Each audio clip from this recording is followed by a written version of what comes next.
All right, Alfred Teleferro, Mr. Teleferro TV. Whoa, whoa, whoa. Okay, I know I've been kind of away from the scene, but guys, I'm cooking up. I'm working. My website is taking a lot out of me. It's MrT.com, comes your way March 1st. But I'm here, guys. LeBron James and Charles Barkley. Where do I begin? All right, this is what we're going to do. I know everybody wants me to get into what has happened, what has transpired, and I will do that.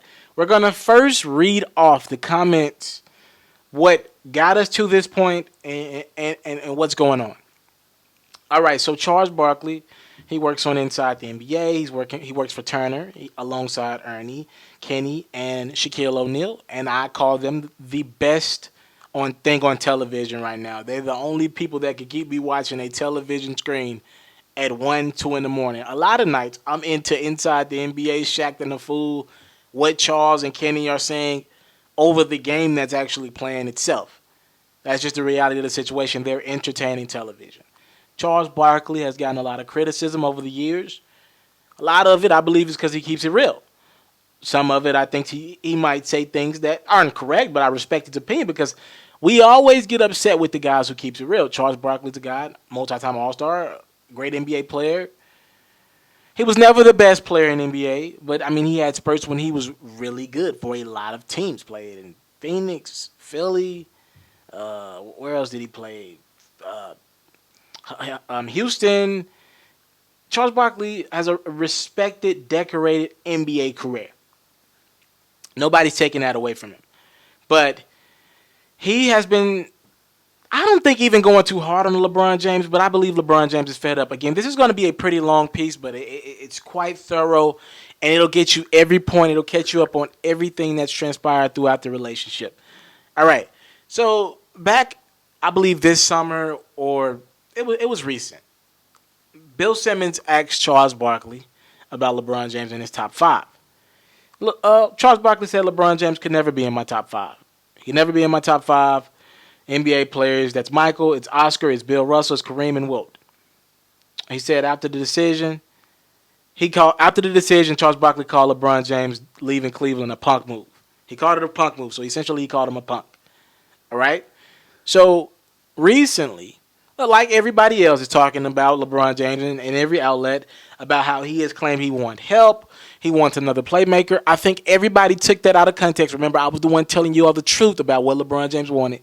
He only wants a guy to be the point guard. As a matter of fact, as of this week, they're working out Kurt Heinrich, Mario Chalmers, a former teammate of LeBron, and Lance Stevenson, a guy who kissed LeBron. He blew a kiss at LeBron, actually. All right, he wants somebody on that second rotation to bring the ball up the court to take a little bit of pressure off him and Kyrie Irving, and allow them to not have to be, when they're not in the game, feel like they have to be a playmaker when they're better. I believe at this stage in their career, having the ball in their hands, but not feeling the pressure of having to bring the ball up and down the court, everything. It's a lot. It's taxing. I can only imagine. And I haven't had a decorated 14-year career like LeBron James, and I'm not nearly in the shape of a LeBron James. I can't even imagine. Anyways, so they were asking Charles about these comments, and here's one of the problems. When all these other media outlets or guys say something at different networks, nobody cares because they don't have the platform. For some reason, when Charles says something, maybe it's because he's a really great NBA player, Hall of Famer. When he says it, it carries more weight. So I don't know why, and I'm gonna call out the reporters around the country. Why are you guys going into these pressers and post-game news conferences bringing up Charles Barkley? Talk about what you want to say. All these reporters are hiding behind Charles Barkley's name, hiding behind the Skip Baylesses of the world, the Stephen A. Smiths of the world name. Say what you think and say this is what I believe, and then pose the question. Stop hiding behind, I don't care who the network is, ESPN on down. Stop hiding behind people like Charles Barkley who voice their opinion out and don't care about the backlash they receive. Say what you feel, because all you're doing is saying your thoughts, but putting it in somebody else's and quoting it from somebody else. Say what you mean. Stop hiding. Sick of that mess. I would never do that. And I'm just entering my year. I'm 22. Shouldn't be, and I'll be 23 in 2 weeks, by the way. shouldn't be having to tell this to 40-year-old respected, so-called respected reporters. Stop doing that. It's so corny. So they asked Charles Barkley about what was going on and what did he think about LeBron James. And this is what Charles Barkley said. He said it was inappropriate for LeBron to want more help. It's whiny. The Cleveland Cavaliers have the highest payroll in NBA history. He wanted J.R. Smith last summer. He wanted Amon. Last summer they brought in Kyle Korver. He's the best player in the world. Does he want all the good players? He don't want to compete. He is an amazing player. They're the defending champions. That's what he said. And LeBron James is firing back, people. LeBron James, he's had enough. He released this statement to ESPN. I'm not going to let anybody disrespect my legacy like that. I'm not the one who threw somebody through a window. I never spit on a kid. I never had unpaid debt in Las Vegas. I never said I'm a role model. I never showed up to All-Star Weekend on Sunday because I was in Vegas all weekend partying. For those who don't know, Charles Barkley, Michael Jordan, they used to gamble a lot. All I've done my entire career is represent the NBA the right way. 14 years, never got in trouble, respected the game. Print that. Go watch the 93 finals when John Paxson hit that shot. Barkley and Jordan were laughing and joking with each other during one of the games while somebody's shooting a free throw in the finals. But nobody's were friends back then. That's LeBron James taking a shot at the fact that Charles Barkley always has had a comment about LeBron James joining with D Wade and Chris Bosh and wanting to form super teams, and even Kevin Durant going to Golden State. That's all that. This is built up, guys. This is built up. This is LeBron James saying, I'm done with it. And he listen, I know he wanted to retire a time ago from TV, but he can't. He's stuck on that stage every week. I collect one paycheck from this. There's the owner, Griff's, the GM, I'm the player, screw Charles Barkley. I'm tired of biting my tongue. There's a new sheriff in town. Charles Barkley has since responded and said, I'm not going to respond to LeBron James. I'm going to keep doing my job. He knew a lot about me. He was young when I was playing, so he had to at least Google me. All right, so where do I start, man? Do I think Charles Barkley's comments were out of line? No, I do not. Has Charles Barkley said worse? Yes, he has. I don't believe these were the comments that were out of line. I think you know how it is, fellas, when your girl is on her P's and Q's for that once a month, you know what we got to do. We got to try to stay the hell out of the way and is on best behavior as possible when it comes to them.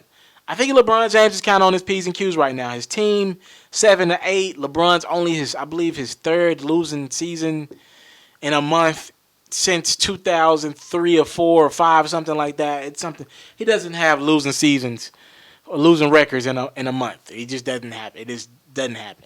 It's LeBron James we're talking about.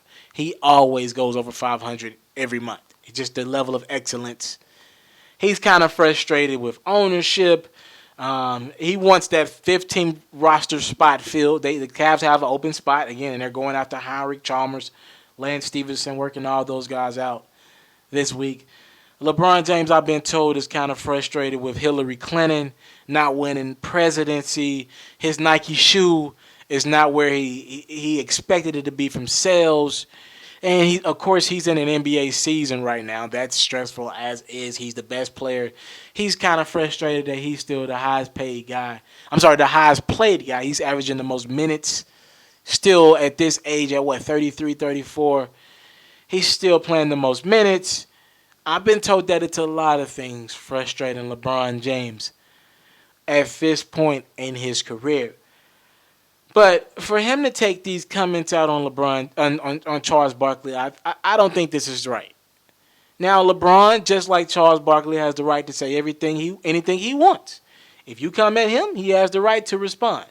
I don't think Charles Barkley got personal. And y'all know I ride for LeBron James, Kevin Hart, Steve Harvey, and the gang. But like I said, like I called him out for calling out the ownership over that 15th roster spot and kind of calling out his teammates, saying we only got Kyrie and Kevin as playmakers, I'm going to call LeBron James out second time in 2 weeks. I don't respect this. I don't agree with this. You took it personal. Now, look, To each his own. Charles Barkley knew what he was getting into when he decided to work for TNT, Turner Sports. He understands that if you call somebody out, that player has the right to go into your past. That's on you. If you wanna, if I want to say, man, kids don't have any respect for their elders, and somebody go finds a video of me talking back to my mama, that's on me. I decided to make that statement. I knew what was at risk. You know what I'm saying? That's on me. If I wanted to critique an NBA player and somebody pulls up some footage of me airballing 3 straight threes, which they probably would find, I got to take that because I decided to talk about them. They have every right to discuss my life and discuss everything about me. But I think that I don't feel like Charles Barkley got personal. I think he kept it on the court, and I was waiting on Charles Barkley to keep. I'm sorry. I think Charles Barkley kept it on the court, and I don't believe LeBron James kept it on the court. He took it too personal. You spit on the guy. This was LeBron James taking up for himself, the league, and I don't know if this was right. If anything, and I have a lot of respect for Skip Bayless. I've met Skip Bayless. Skip Bayless told me to go after my dreams personally. This is what he told me on my last day at ESPN. If anything, I would think Skip Bayless's comments warranted more of a LeBron James response, and he has responded in the past. But I would think LeBron would go into his past more than Charles Barkley. Skip is the one that I believe has made up a story or two about LeBron James. I don't think Charles does that. I think he answers the question that Ernie or anybody in studio asked him. I don't think he made up anything. I think we could take this thing a few different places. LeBron James is frustrated, guys. That is no secret. He is frustrated, more frustrated than he's ever been. And the irony is, this is when LeBron James was supposed to be playing as least pressure basketball in his career. He's still frustrated, guys. The guy, been told he spends over $100,000 for his personal chef on his diet every year.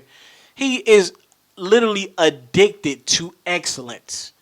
And anybody he feels as though challenges that or gets in between that, he has every right to come for them. LeBron James, to me, is the first super icon, the biggest athlete by far, maybe the biggest figure we have right now.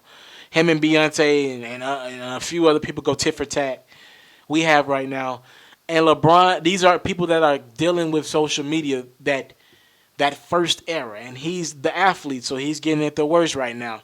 We don't come at Steph Curry for not winning. We don't come at Dwayne Wade for not being as great as a LeBron James. We don't come at Melo for not ever getting to the finals. We don't come at Kevin Durant like we should for losing to LeBron James and being up 3-1 against the Golden State Warriors and how bad he played. We don't come for Kevin Durant as hard. And we went for Durant after he moved to Golden State, but it definitely isn't as near as what the media gives LeBron James. LeBron James is the most simple thing that I said this the other day. I've watched First Take more than most of you guys have ever watched it because I worked there and I studied the show before I got there. I worked a couple days. More or less, my job there was to just kind of shadow Skip and Stephen A. Really, Stephen A. was who got me the job there for a few weeks while I was at ESPN interning for SportsCenter. I watched that show. I watched it when you take it back to Cold Pizza days. I'm not gonna lie to you guys. I've never watched an episode where they don't talk about LeBron James in some capacity. That's who LeBron James is. You put him on that rundown every day if you got to because you know people are going to tune in for some sort of interest in what's going on in LeBron James' life. He's one of the first athletes to have to deal with that. I don't know how Michael Jordan would have held up in the social media era. It's ridiculous. We critique everything like we're the guys out there playing. We go so hard on these athletes like we could do half the things that they can do. LeBron James is by far the smartest NBA player, the best businessman I've ever seen. And we talk about him like he's a bust. We Kwame Brown LeBron James. And the guy has 3 rings and working on his 4th. He brought a championship to Cleveland. So that is my response to that. I'm going to do another one solely on LeBron James, a podcast. Make sure you follow my SoundCloud, my iTunes. You can get all that first there. Thank y'all for the time, love, and support. What do y'all think about LeBron James coming at Charles Barkley? Again, thank y'all for the love y'all been showing me. My website drops March 1st. I'm out. If you're looking to book me for an interview video or by phone, if you're looking to have your music or your skill featured on my daily podcast, if you're looking to book me for a speaking engagement to help motivate some kids, if you're looking to have me rock some of your clothing to help promote your brand, make sure you hit me up at booking@mrtelefarrell.com. Again, that's booking@mrtelefarrell.com.